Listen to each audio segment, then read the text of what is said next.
آج ہم کریں گے سورہ معاون کی ترجمہ اور تفسیر، اور اس میں آپ کو وہ تفصیل بتاؤں گی جو کہ ہمیں صرف قرآن کا ترجمہ پڑھ کے حاصل نہیں ہوتی۔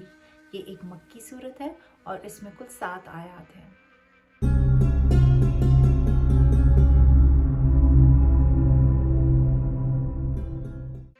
اللہ تعالیٰ پہلی آیت میں ارشاد فرماتے ہیں، کیا آپ نے دیکھا اس کو جو جھٹلاتا ہے دین کو؟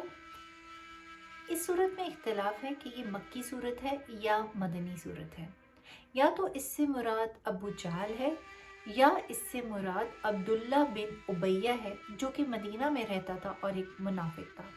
بہرحال ان دونوں میں خصوصیت ایک جیسی ہی تھی۔ اللہ تعالیٰ دوسری آیت میں ارشاد فرماتے ہیں، پھر وہ ہے جو یتیم کو دھکے دیتا ہے۔ یہاں بری صفات کا تذکرہ کیا جا رہا ہے، اور اگر ہم ابو جہل کو لے لیں تو اس کی سب سے بری صفت یہ تھی کہ وہ دین کو جھٹلاتا تھا، اور اس کی دوسری بری صفت یہ تھی کہ وہ یتیم کو دھکے دیا کرتا تھا۔ یتیم اس نابالغ بچے کو کہتے ہیں، لڑکا ہو یا لڑکی، جس کے والد صاحب کا انتقال ہو جائے۔ اگرچہ ہمارے عرف میں بالغ کو بھی یتیم کہہ دیا جاتا ہے اگر ان کے والد کا انتقال ہو جائے، لیکن شرعاً یتیم وہ ہے جو کہ نابالغ بچہ یا بچی ہو جس کے والد کا انتقال ہو جائے۔ تو چونکہ اس کا ایک بہت بڑا سہارا چھن جاتا ہے تو وہ مزید قابل رحم ہو جاتا ہے، اسی لیے خصوصاً یہاں پر یتیم کا تذکرہ کیا گیا ہے کہ اگر عام حالات میں بھی اگر کسی کے والد صاحب کا انتقال ہو جائے تو اس کے بچوں کی طرف آپ کی شفقت اور رحمت مزید بڑھ جاتی ہے، لیکن ابو جہل ایسا بدبخت تھا کہ وہ عام انسان کو کیا، یتیم کو بھی دھکے دیا کرتا تھا۔ اللہ تعالیٰ تیسری آیت میں ارشاد فرماتے ہیں، اور مسکین کو کھانا دینے کی رغبت نہیں دیتا۔ تو قرآن نے یہاں پر 3 برے اوصاف کا ذکر کیا، ایک دین کو جھٹلانا، دوسرا یتیموں کو دھکے دینا، تیسرا مسکینوں کو کھانا نہ کھلانے کی ترغیب دینا۔ لہٰذا اس سے ایک مسئلہ یہ معلوم ہوتا ہے کہ جو شخص بھی اعلانیہ گناہ کرتا ہے اس کی غیبت نہیں ہوتی، بلکہ یہ قرآن کا طریقہ ہے کہ ہر مسلمان قیامت تک ابو جہل کی برائی کرتا رہے گا۔ نبی کریم صلی اللہ علیہ وآلہ وسلم کا ارشاد پاک ہے کہ جس شخص نے حیا کا پردہ اپنے چہرے سے ہٹا دیا اس کی غیبت نہیں۔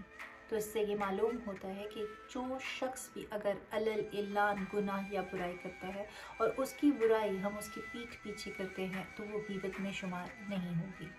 اب ہم مسلمانوں کو بھی اپنے اوپر یہ غور کرنا ہوگا کہ ایسی کوئی بری صفت ہم میں تو نہیں ہے۔ بعض اوقات ہم بڑی دلیری سے یہ کہہ دیتے ہیں کہ جو میں نہیں مانتا۔ یاد رکھیں، حدیث کا انکار کرنا گمراہی ہے، لیکن قرآن کا انکار کرنا کفر ہے۔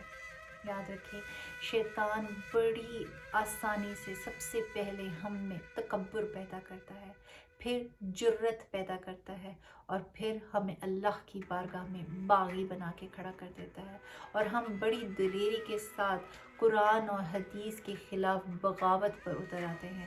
یاد رکھیں، اس سے ہمارا ایمان ضائع ہو سکتا ہے۔ اور اسی طرح یتیموں کے ساتھ برا سلوک کرنے کے معاملے کو لے لیجیے، سگے بھائی کے انتقال پہ اس کے بچوں اور بیوہ کو گھر سے باہر نکال دے، یہ تو یہ چیز ثابت کرتا ہے کہ اس کے دل میں خوف الہی ختم ہی ہو چکا ہے، نہ جانے کس چیز پر بھروسہ کر کے بیٹھا ہوا ہے کہ روز محشر ایسی کون سی چیز اللہ کے حضور پیش کرے گا کہ اس کو نجات مل جائے گی۔ اللہ بہت انصاف کرنے والا ہے۔ اور اسی طرح تیسری بری صفت کو اگر ہم لے لیں، غریبوں کو کھانا نہ کھلانے کی رغبت دینے کو، نبی کریم صلی اللہ علیہ وآلہ وسلم نے ارشاد فرمایا، بدترین کھانا وہ ہے جس میں غریب کو نہ بلایا جائے۔ اور اگر ہم اپنے اطراف میں نظر دوڑائیں تو معاشرے میں کیا ہو رہا ہے یہ ہم سب کو معلوم ہے۔ اللہ تعالیٰ چوتھی اور 5ویں آیت میں ارشاد فرما رہے ہیں، تو بربادی ہے ان نمازیوں کے لیے جو اپنی نماز سے غافل ہیں۔ یہاں پر منافقین کا تذکرہ ہو رہا ہے۔ نبی کریم صلی اللہ علیہ وآلہ وسلم کے دور پہ جو منافقین تھے وہ زبان سے تو کلمہ پڑھتے تھے اور آپ کی رسالت کا اقرار کرتے تھے، لیکن دل سے نہ تو دین اسلام کو حق دین سمجھتے تھے، نہ نبی کریم صلی اللہ علیہ وسلم کی رسالت کو سچا سمجھتے تھے۔ تو انہیں جب بھی موقع ملتا تھا وہ جماعت سے بھاگ جاتے تھے، نماز میں آنے کے لیے سستی کرتے تھے، یا تو پھر آتے ہی نہیں تھے، اور جب بھی نماز کے لیے آتے تھے تو مرے ہوئے دل کے ساتھ آتے تھے۔ غفلت 2 طرح کی ہوتی ہے، اختیاری، غیر اختیاری۔ غیر اختیاری غفلت اگر عادت نہ ہو تو قابل معافی ہے، جیسے انسان سو رہا تھا اور سوتا ہی رہ گیا، نماز کا وقت نکل گیا۔ اسی طرح انسان کام میں مصروف تھا اور اسے معلوم ہی نہ ہوا اور نماز کا وقت نکل گیا۔ اللہ تعالیٰ معاف کرنے والا ہے، لیکن اگر یہی غیر اختیاری غفلت عادت بن جائے تو قابل گرفت ہوگا انسان۔ یہاں پر اس آیت میں اختیاری غفلت کا تذکرہ اللہ تعالیٰ فرما رہے ہیں کہ جو منافقین تھے وہ جان بوجھ کر نماز پڑھنے نہیں آتے تھے، یا مرے ہوئے دل کے ساتھ آتے تھے، یا پھر اس میں جلدی کرتے تھے۔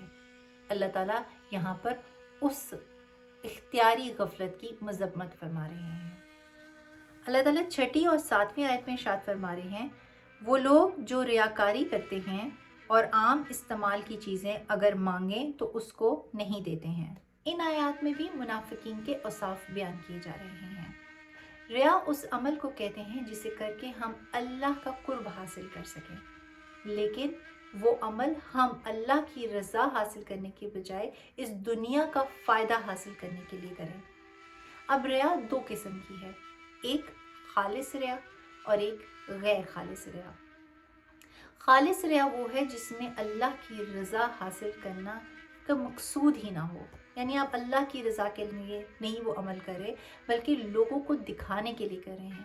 اس کی مثال ہم کچھ اس طرح سے لیتے ہیں کہ اگر ہم کسی محفل میں جائیں اور وہاں سارے نماز پڑھے ہوں تو آپ کہیں کہ اگر میں یہاں پہ نماز نہ پڑھوں گا تو لوگ میری مذمت کریں گے، تو اس میں آپ اللہ کی رضا حاصل نہیں کرنا چاہتے بلکہ لوگوں کو دکھانے کے لیے نماز پڑھنا چاہ رہے ہیں، اور اگر تنہائی میں ہوتے تو بالکل نماز نہ پڑھتے۔